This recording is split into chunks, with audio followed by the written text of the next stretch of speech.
Hi guys, welcome to my channel, Coparenting with a Narcissist 101. I'm Kate. Thank you for joining me and thank you for subscribing. So today we're going to talk about narcissists and no contact while you're co-parenting. Of course, everybody, you probably have heard it everywhere now by now, going no contact with once you are done with the narcissist. Fortunately for us, that is not an option because we have children with these people. So,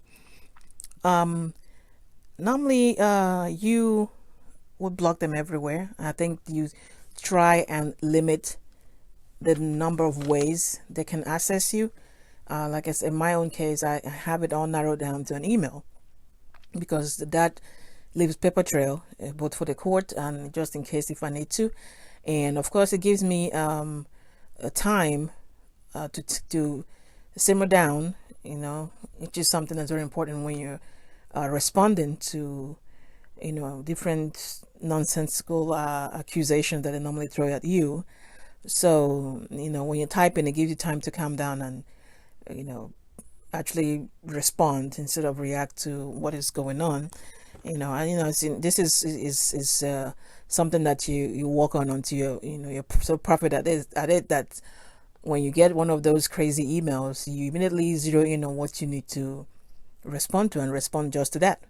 Of course, when it involves the kids, it goes without saying, if anything doesn't involve the kids, it doesn't require a response. You don't give them that. That is them trying to engage you. Let them engage whoever it is, the new supply, or whoever it is that they are with. Don't be that person. So you block them everywhere, social media, your phone, so there's no text and there's no email. I mean, no text, no calls from them. We open a channel like I've said in my previous videos. You have a landline that they can reach the children. So just have that has that line, that phone has nothing to do with you. That's just where the kids talk to the parent. So that takes you out of the equation. Now, when you're picking up and dropping the kids off, if you're like me, I have to go pick them up.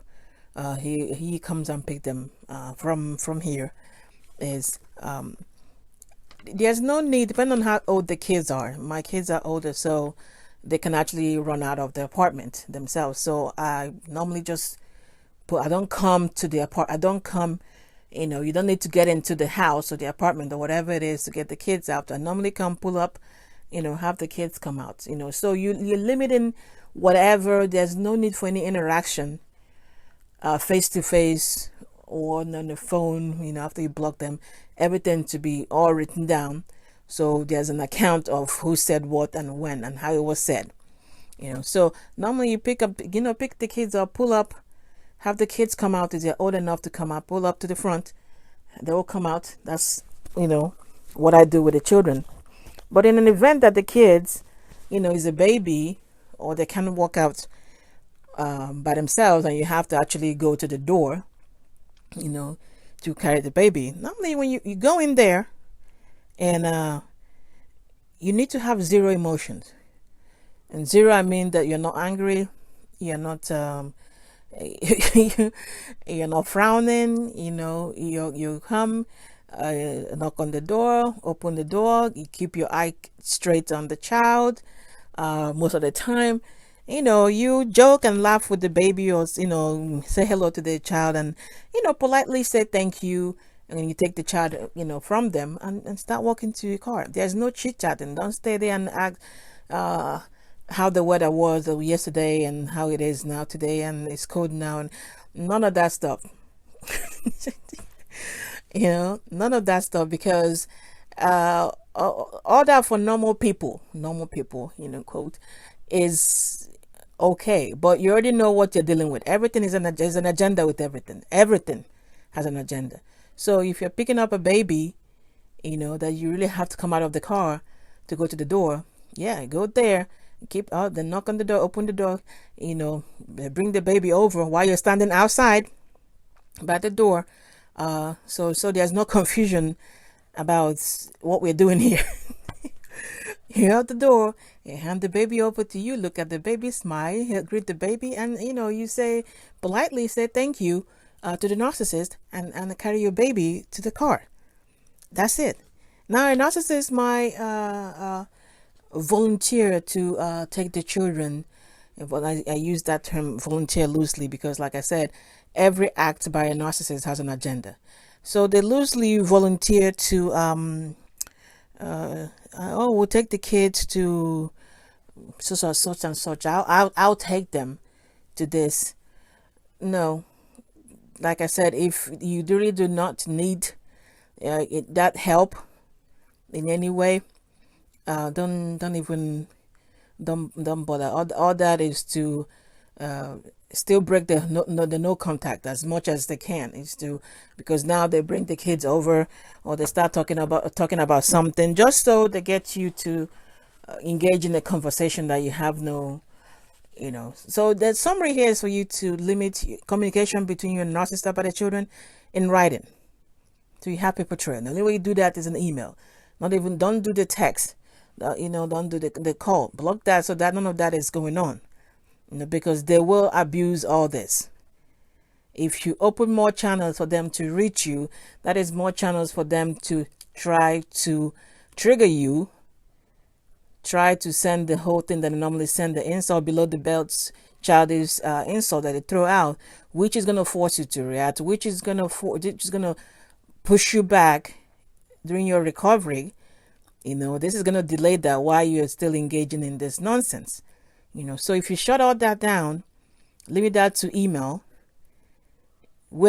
before you respond to any email that involves the children, that you give yourself time to actually look at what I'm responding here, and then you type what you need to type. You give yourself time to calm down, so that way you do not feed them what they actually want, because they will definitely, as you should know by now, try to provoke you in any way.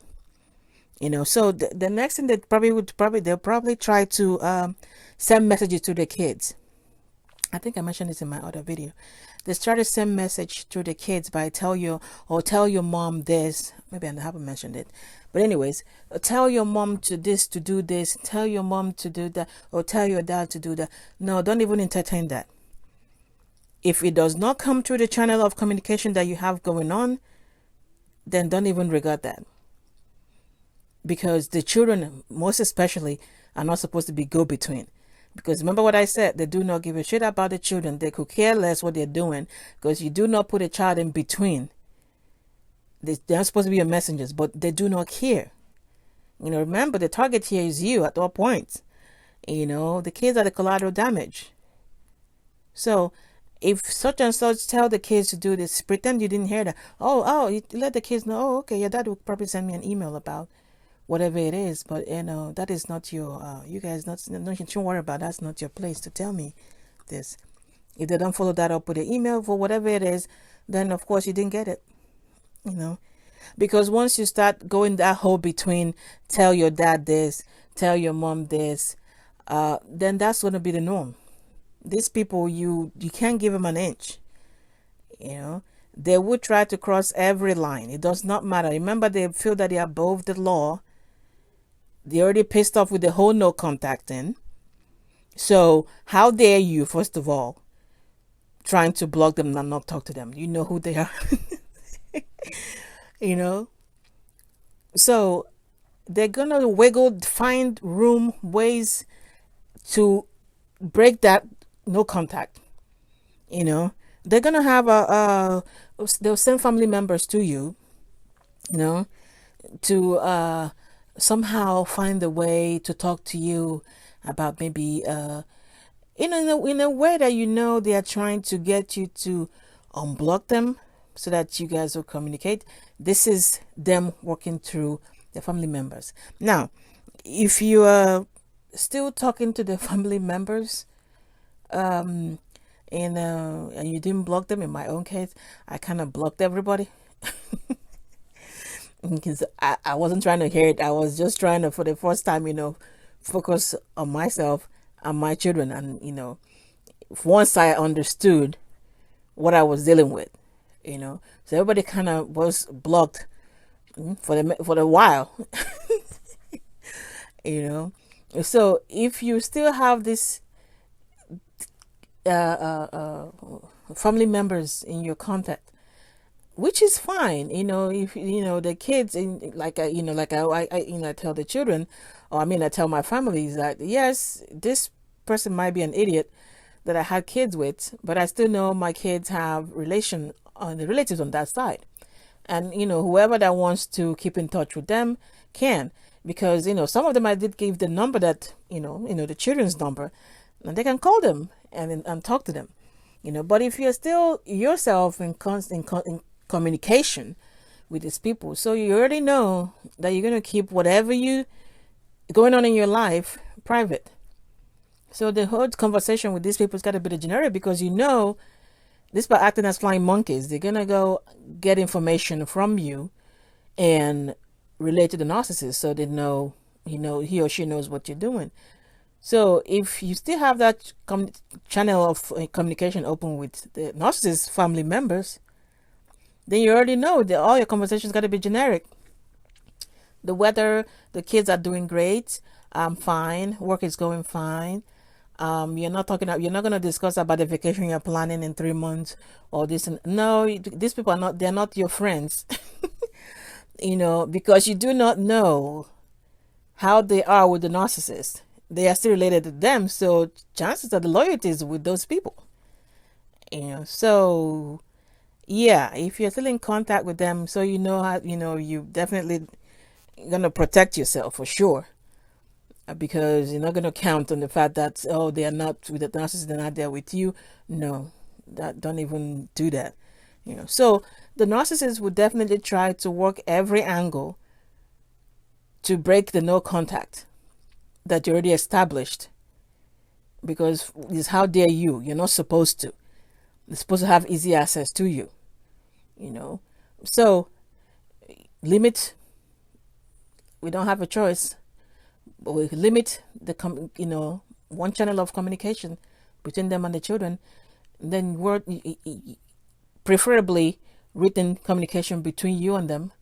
You're picking up the children, maintain their boundaries. Stay outside, have the kids run out. The kids can run out, you have to go. You stand outside the threshold, let them hand the child over. No expression, you're not angry, you're not looking miserable. Nothing. No, you put your poker face on, pick up your baby, and off you go. If you're still in contact with family members, keep your private life obviously private, because this is still them trying to muscle their way in, because they're gonna go relay the message to the narcissist. So you do not do that. Narcissist comes over there with let me volunteer to take the kids here, there. Know that there's an agenda. So if you do not really need that help, don't engage them in that, because everything has an agenda with these people. So no contacts. Unfortunately, we can completely go no contacts for the next how many years. We have to we have with them, with the children, but we can definitely limit their access to us. All right, guys, that's all I got for today. Like, share, subscribe, and of course, remember, start thinking right, get that mind right, and everything else will fall into place. Take care. Bye.